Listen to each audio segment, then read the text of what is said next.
to be understood as to understand,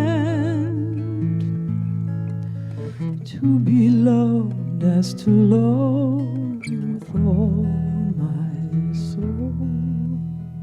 Make me a channel of your peace. Make me a channel of your peace.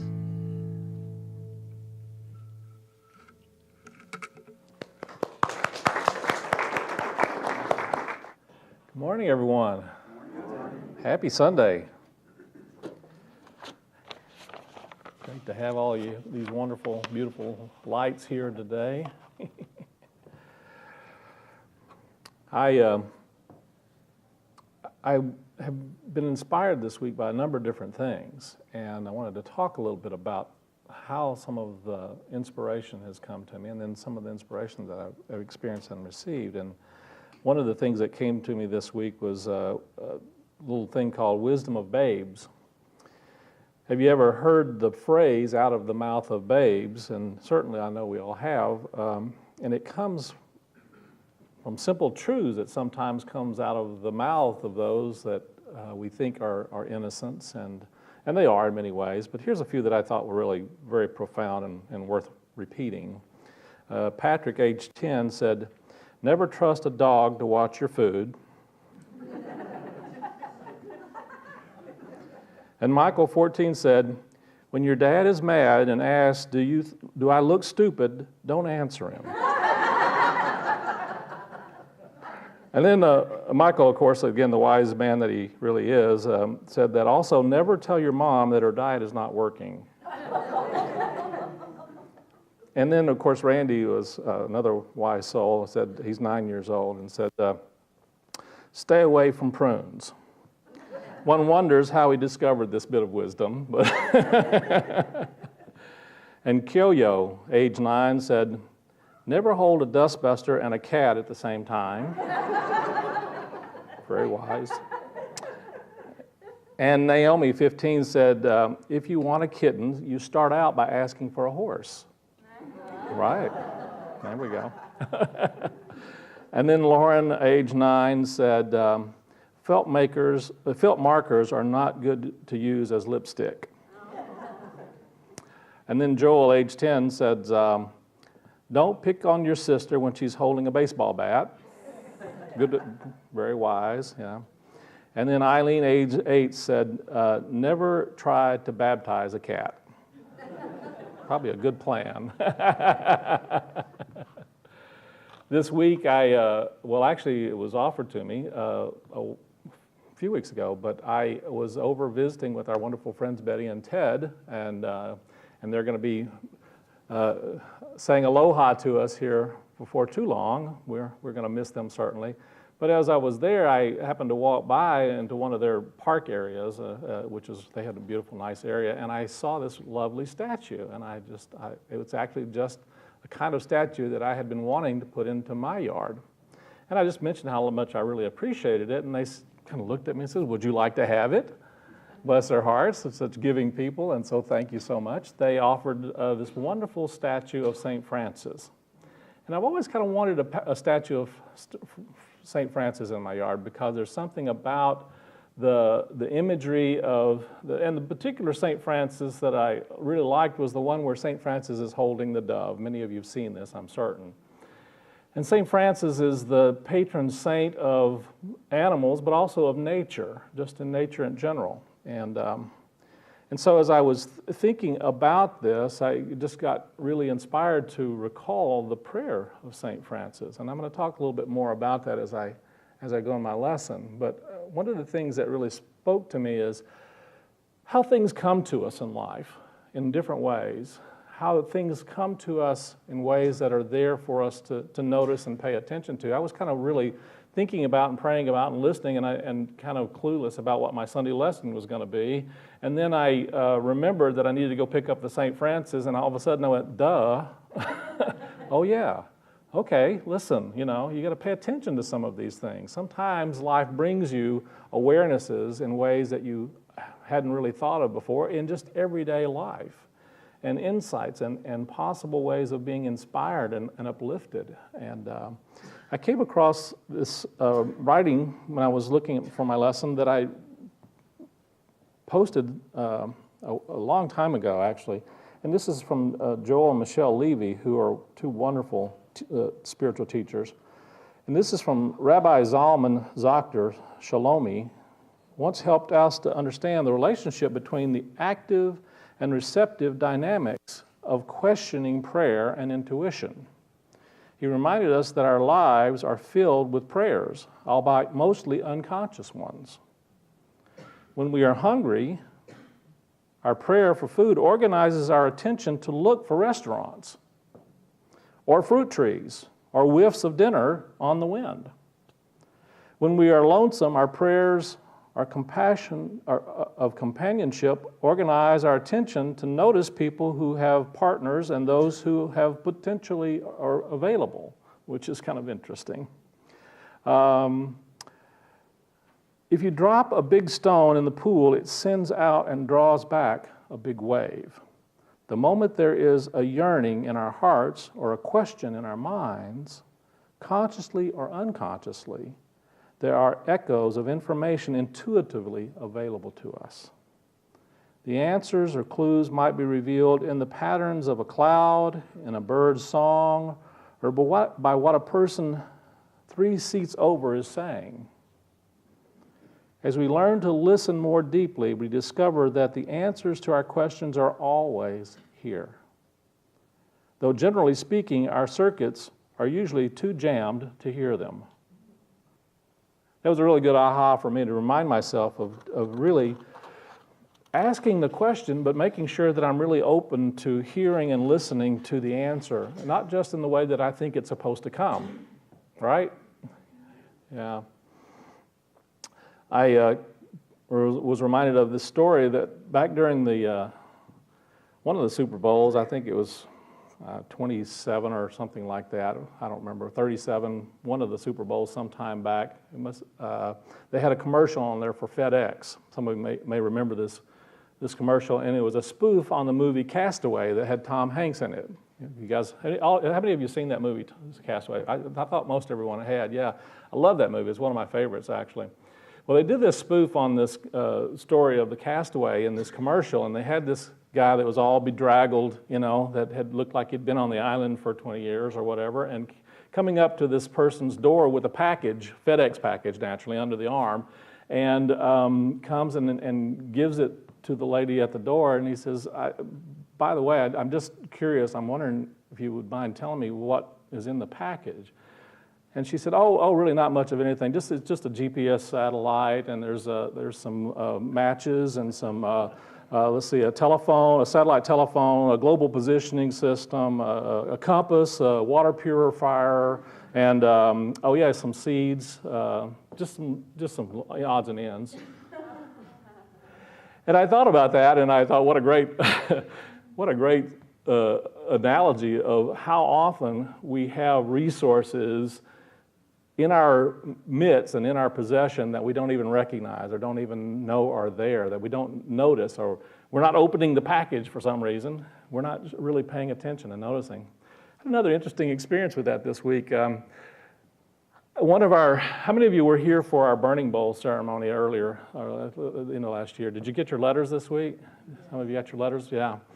I love doing that. I got mine back, and it's like amazing how many of the things that I had written and given thanks for were either already accomplished or very close to being accomplished, and I was very grateful, obviously. So one of the things that happened this week was that I got a call from one of our members who had gotten their letter back and was a little confused because they'd given a gift to the church and didn't realize that this envelope was going to be sent back to them. And so for 6 months, we've had this pretty decent gift to the church, and it's been sitting in my drawer for 6 months waiting to be sent back. And then so sometimes you just don't really realize what's right here, present for us and with us and available to us. And so that was just to me another emblem, symbol of how we need to really pay attention and notice and look for those gifts that are already available to us and already possible in our lives and our world. Well, in many ways, this kind of brings me back to St. Francis and the prayer of St. Francis. And I want to read to you the prayer of St. Francis, one version of it that I really like. Lord, make me an instrument of your peace. Where there is hatred, let me sow love. Where there is injury, pardon. Where there is doubt, faith. Where there is despair, hope. Where there is darkness, light. And where there is sadness, joy. O Divine Master, grant that I may not so much seek to be consoled as to console, to understand, to be understood as to understand, to be loved as to love. For it is in giving that we receive, and it is in pardoning that we are pardoned, and it is in dying that we are born to eternal life. I've always really loved this prayer, and I did some research on this prayer and some research on St. Francis, and I don't want to burst anyone's bubble, but it wasn't written by St. Francis. It actually was written by one of my favorite authors, anonymous. Although we do think that it possibly was written by a friar back in the early 1900s. The first time that it actually was published and that showed up that we're aware of, it showed up on a card that had St. Francis on it. And so therefore it became known as the Prayer of St. Francis. But it was actually published in a French publication, a spiritual publication, in a group that was a part of the Catholic Church, but was really a little more of a mystical group within the Catholic Church, and had some real mystical understandings. And it really was inspired by many of the teachings of St. Francis, but there's no evidence that he actually wrote this prayer himself. There's nothing in any of his writings that show this. Well, to me, that doesn't take away from the beauty and the power of the prayer. In some ways, it really just adds more to me, to the essence of it, because we know that it came from Spirit. You can look at this and read this and understand the principle that is being taught in this prayer, that you can see that this is coming from a place of deep spiritual awareness. So I started looking at what this meant, to make me an instrument of your peace. And I like that imagery of being an instrument. And Cindy actually kind of responded when I told her what our lesson was going to be, and she put out there, what kind of instrument are you? What kind of instrument? And sometimes I feel like that I am this wonderful Steinway piano, and there's other times I feel like I'm a jug that you blow in, and you understand what I'm talking about. You get the imagery of that.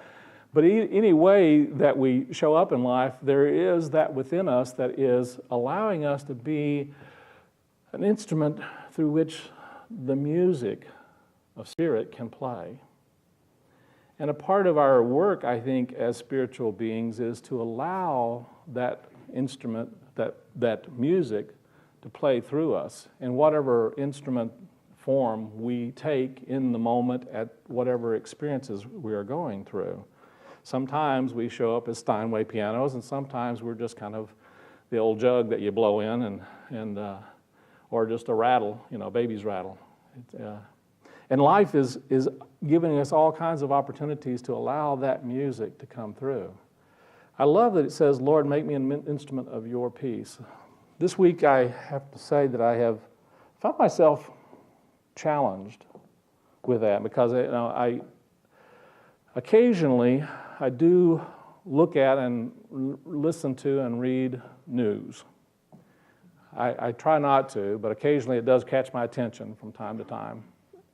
And I'm not one who I don't stick my head in the sand, but I also find that I'm better off if I don't necessarily immerse myself in what is oftentimes presented as news. Because the reality is, what is presented as news is not really news most of the time. Really, it is simply someone's propaganda, someone's fear, someone's anxiety, someone's angst. Am I right? This is someone writing about something they have concerns about, and there are times when I think it's important for us to do notice and pay attention to what's going on in life and in the world. But as much as possible, we need to do so from a place within ourselves where we recognize and understand and know the truth. And it's not easy to do that sometimes. It's pretty easy to get caught up in thinking that what is being presented in the newspapers and on the internet and in the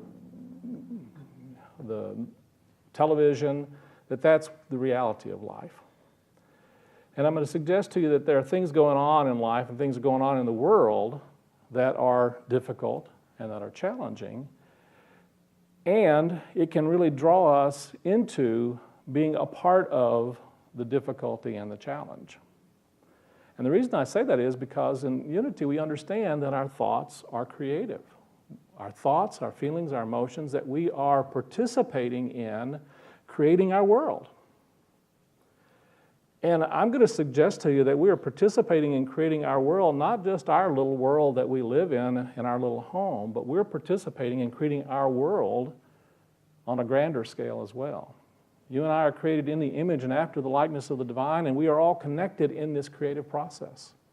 And so therefore we all have an opportunity and, I believe, a responsibility to truly be aware of and conscious of the energies that we are holding in ourselves about what we are seeing and experiencing out here in the world. And that can be challenging because it's really easy for us to say, well, that's over there and that's them. But I really have come to the understanding that there's no such thing as over there and them. There really is no them. And the very belief system that says that there is a them is the very challenge and the problem is what's creating all of the difficulties. And so part of our work is to begin to recognize this understanding that we are we, and there's really only us. And the more we can begin to recognize that and see that and experience that, we become a part of making a transition in consciousness so that we are allowing something greater to work through us that allows a healing to take place, that allows peace to happen, that allows transformation in ourselves, in our homes, in our communities, and in our world. Lord, make me an instrument of your peace. Where there is hatred, let me sow love. You know, and I also jumped down, and one of the things, may I seek not so much to be loved as to love. I found myself this week feeling at times a bit down, feeling a bit unloved. And I look back on it now and I kind of go, what was I thinking? When you go through those experiences, and we all do, where we feel like we're not being loved in the way that we want to be loved, that's the trick, is we have this certain idea of how love is supposed to show up in our lives, don't we? You got yours, right? You know which one, how it's supposed to look? We all do. We know how it's supposed to look to us. And it doesn't always look that way sometimes, does it? And then we make the assumption that because it's not showing up in the way that we think it's supposed to, that somehow that we don't have love, or that love doesn't exist, or at least we're not getting it the way we want it, right? And what I figured out was that I do that sometimes, just like everybody, I think. That I sometimes get in that little place and, I get to do my little pity potty, part, just kind of poor me kind of thing. Anybody ever done that? We get to play poor me for a while, and then I realized this, was reminded of this prayer again. And I was reminded about the principle involved in this prayer. What principle do you think might be involved in this prayer? There's a very simple principle involved in it. What you sow. Sounds familiar, right? What you sow is what you reap. As you sow, so shall you reap. what we are emitting, what we are putting out, the vibration, the energy, the consciousness, the thoughts, the feelings, the emotions, what we are seeing and experiencing out here is a reflection of what we are putting out here in this world. Now, wait a minute. I don't like some of those things that I see out here in the world. Right? It's true, we don't like some of them.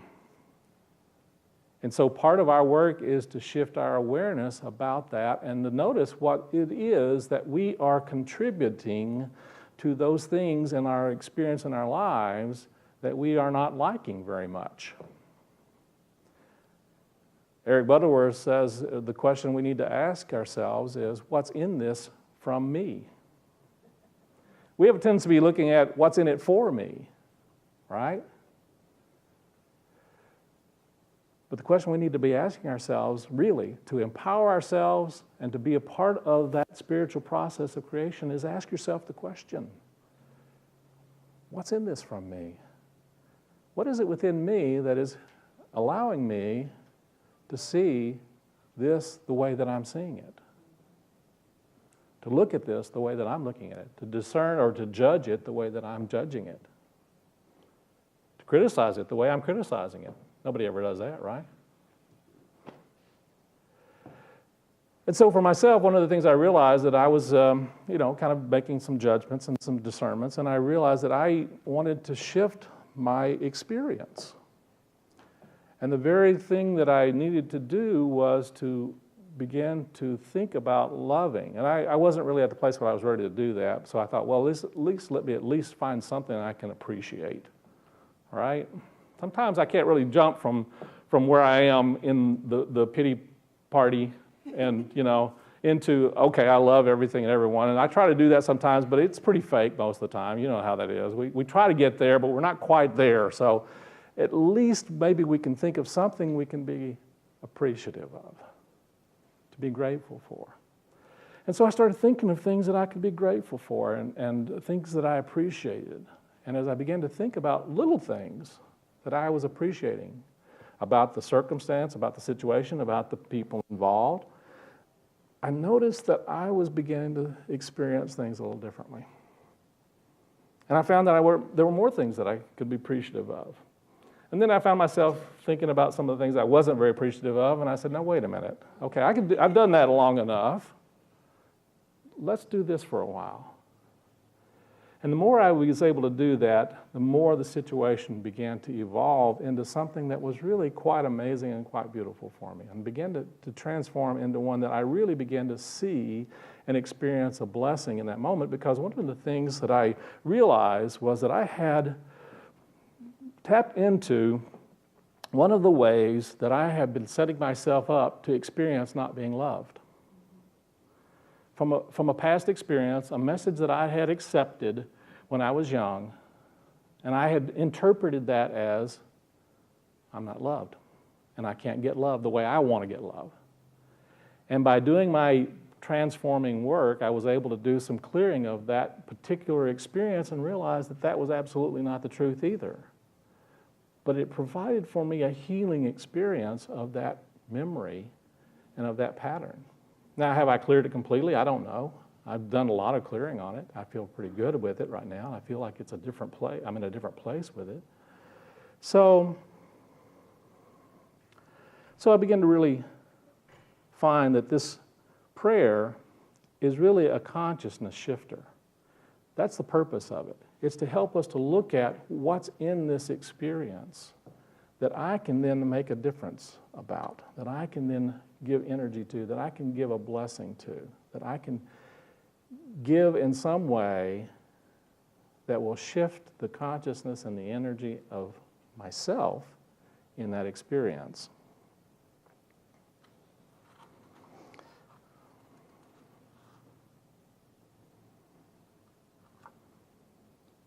I came across a quote that really spoke to me about this. I was trying to remember who this was from. Let me find it again. Meister Eckhart, I believe. He says, the secret to joy is to keep seeking God where we doubt that He is. To keep seeking God where we doubt that He is.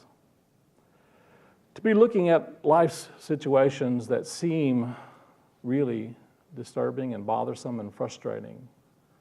To seek the presence of God in those times, in those experiences.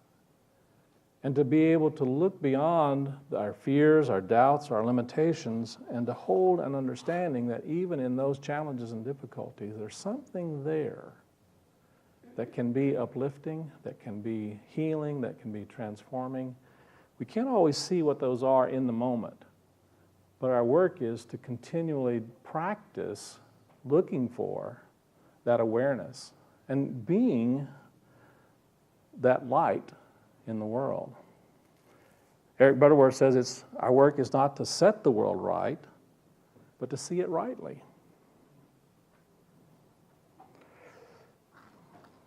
Well, one thing that St. Francis did say that I always have appreciated, he said, preach the gospel at all times and use words if necessary. Preach the gospel at all times and use words if necessary. Sometimes we're better off by not using words and just trying to, as Gandhi says, be the change that we wish to see in the world. Be the peace we wish to see in the world. Well, thinking about Make Me an Instrument also reminded me of a quote from Hafiz. And Hafiz had this wonderful quote that says, I am a hole in a flute that the Christ's breath moves through. Listen to this music.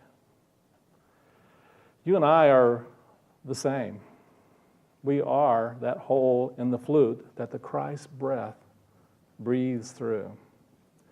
You have a spiritual light within you that you are here to bring forth. You have a music in you that you are here to share. You have a dance within you that you are here to dance. You have a laugh that you're here to laugh, and a play that you're here to play, and a tear that you're here to shed. You are created in the image and after the likeness of Spirit. And you're called to share that in the most magnificent and wonderful, unique way that your instrument can share. The instrument that you are. Rumi says, a craftsman pulled a reed from the reed bed, cut holes in it, and called it a human being. Since then, it's been walking a tender agony and wailing a tender agony of parting, never mentioning the skill that gave it life as a flute. And so I want to close today with a poem from one of my favorite mystical poets, Meister Eckhart.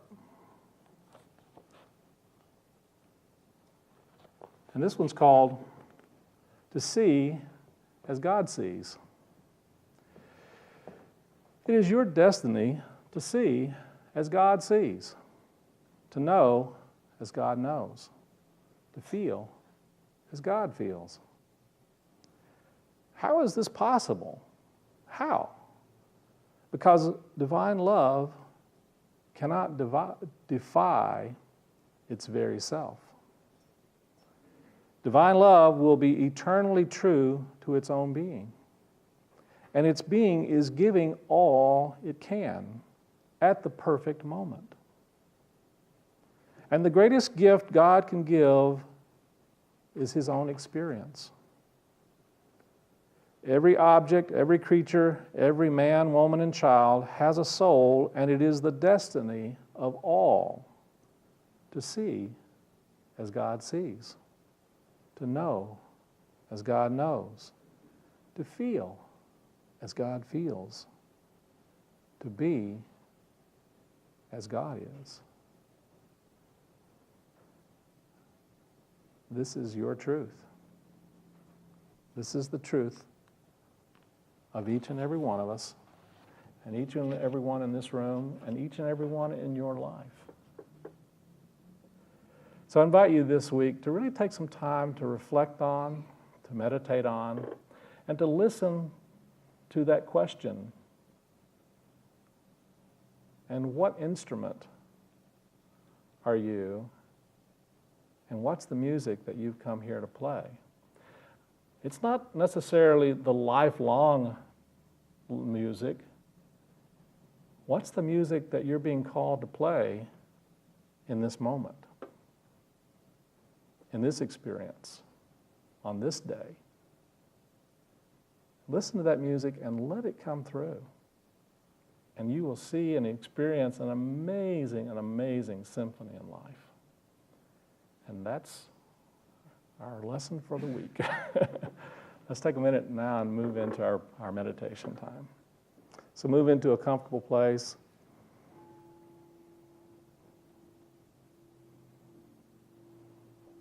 And as you move into that comfortable place, just relax. Begin to feel and see yourself relaxed.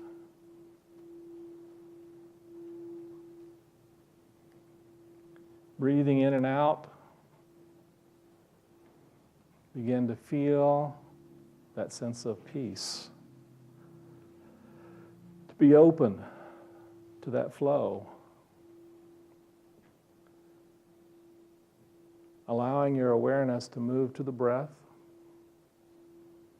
Allowing the breath to flow in and out.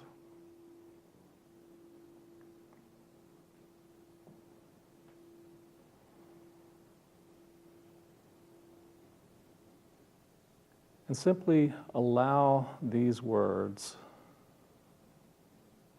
to reflect in your heart and to be open to this prayer as our meditation today.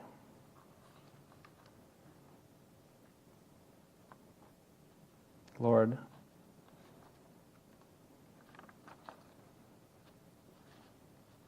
make me an instrument of your peace.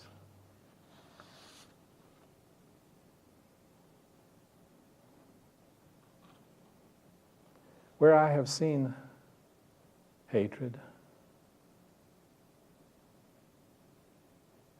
let me be love.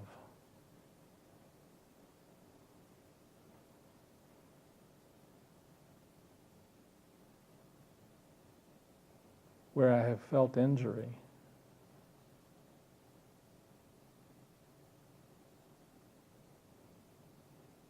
let me be forgiveness.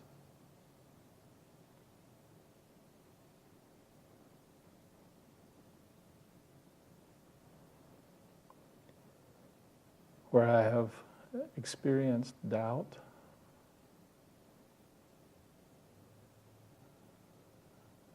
let me be faith.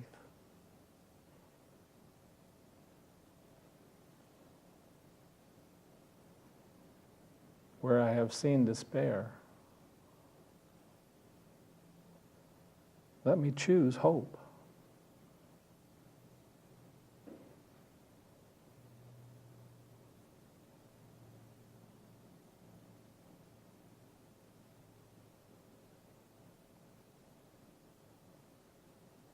Where I have seen darkness,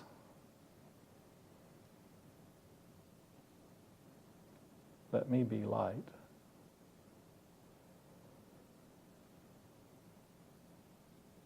And where there has been sadness,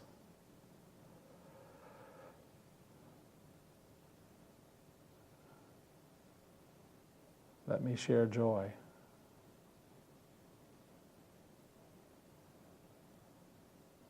O Divine Master,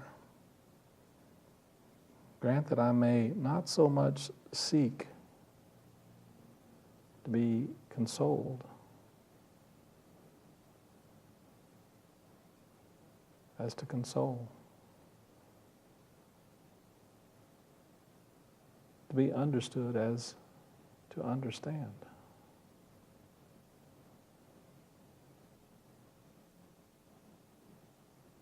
To be loved as to be love.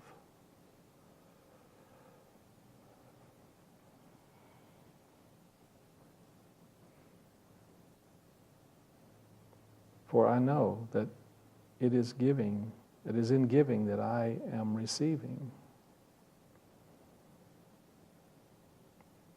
It is in forgiving that I experience forgiveness.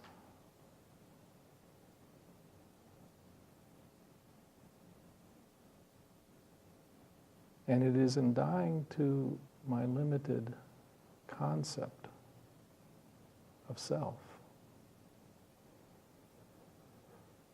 that my true self emerges and lives forever.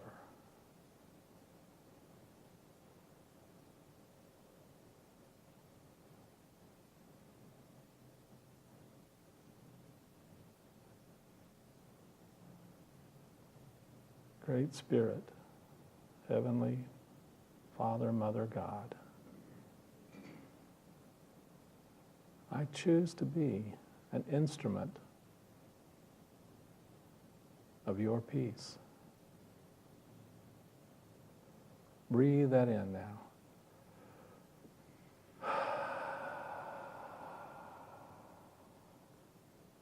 Breathe it again.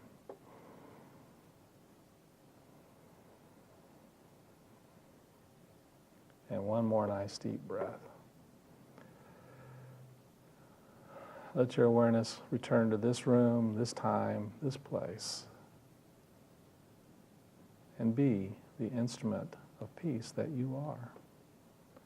Take another nice deep breath and let your eyes come open. Be here and now, and give thanks for that opportunity to be the light